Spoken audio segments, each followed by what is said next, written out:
Halo teman-teman semuanya, apa kabar? Semoga kalian semua baik-baik aja ya, amin. Em, Hari ini saya akan menceritakan kronologis kenapa saya bisa kena tilang. Dan kebetulan hari ini saya kena tilang di Menteng, Jakarta Pusat. Dan sebelum kalian menonton video ini, ada kala baiknya jika kalian klik tombol subscribe yang ada di bawah ini dan berikan komentar, saran, dan kritik kalian terhadap video saya. Dan semoga kalian bisa menikmati video saya sampai habis. Oke? Terima kasih banyak buat kalian yang sudah mengklik video ini. Saya berharap kalian bisa menonton video ini sampai habis agar tidak ada kesalahpahaman. Dan saya akan menceritakan kronologis kenapa saya bisa kena tilang dan apa yang saya lakukan ketika saya kena tilang. Oke, langsung saja. Jadi waktu itu saya ada di Geraha Mandiri. Nah, di Geraha Mandiri saya tuh biasanya lewat Bundaran HI lewat jalur busway. Karena waktu itu saya sering melewati waktu siang hari, bukan pagi. Nah, ketika pagi-pagi jam 8 pagi saya lewati jalur busway. Nah, ketika itu ada polisi menghadang jalan saya dan saya tidak panik karena saya memiliki kartu SIM dan STNK.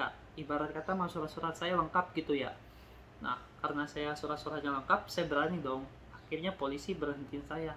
Saya tanya, salah saya apa pak? Kok diberhentiin? Terus pak polisinya bilang, salah kamu nggak boleh lewat sini sebelum jam 10 pagi. Berarti saya melanggar rambu lalu lintas dong pak.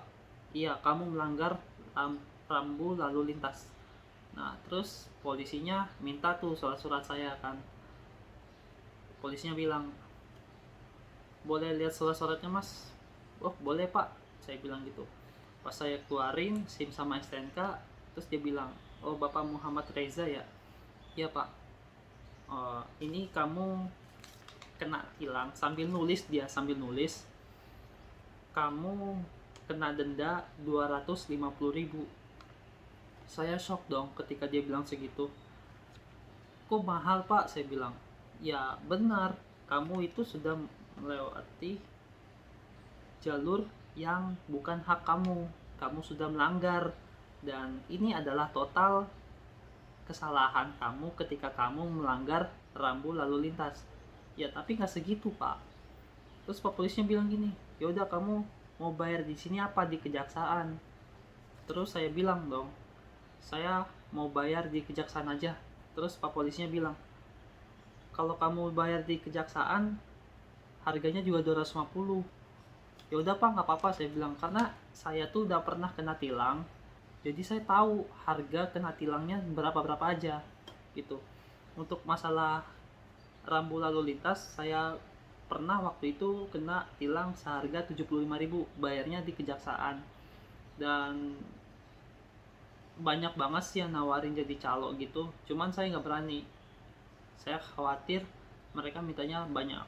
Dan pak polisinya minta maksa gitu, maksa gitu. Awalnya mah enak, saya kooperatif, polisinya enak gitu, kita tosan gini, tosan tapi lama-lama kesininya polisinya minta duit gitu.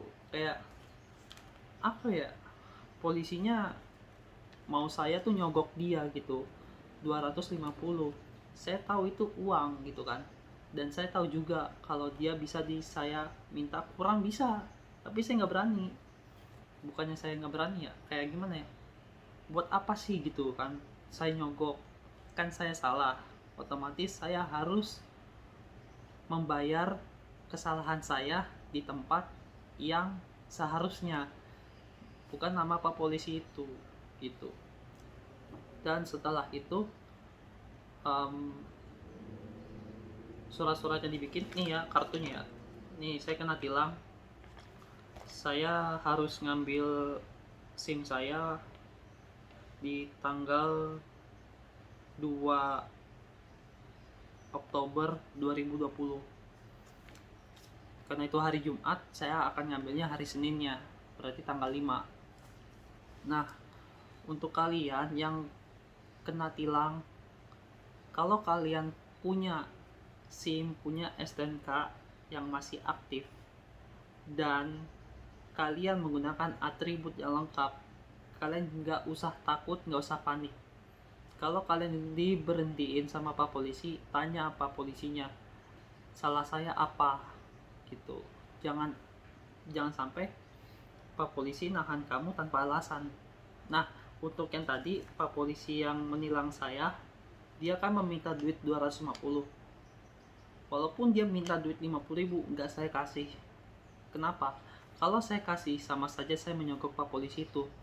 Dan yang paling parahnya lagi, itu akan menjadi sebuah kebiasaan buat Pak Polisi tersebut, karena sudah terbiasa mendapat uang sogokan dari rakyat, dan itu adalah uang haram.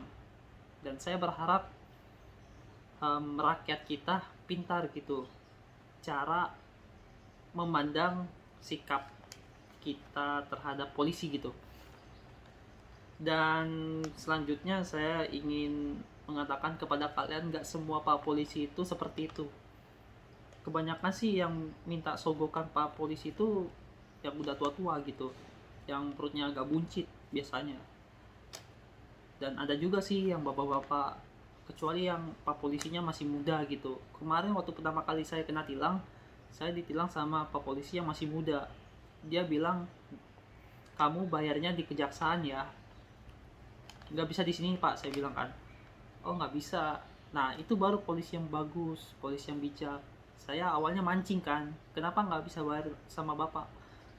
Dia bilang di kejaksaan aja, dan itu adalah contoh polisi yang bagus. Walaupun dia bilang yaudah kamu bayar di sini aja gitu, saya nggak bakalan ngasih.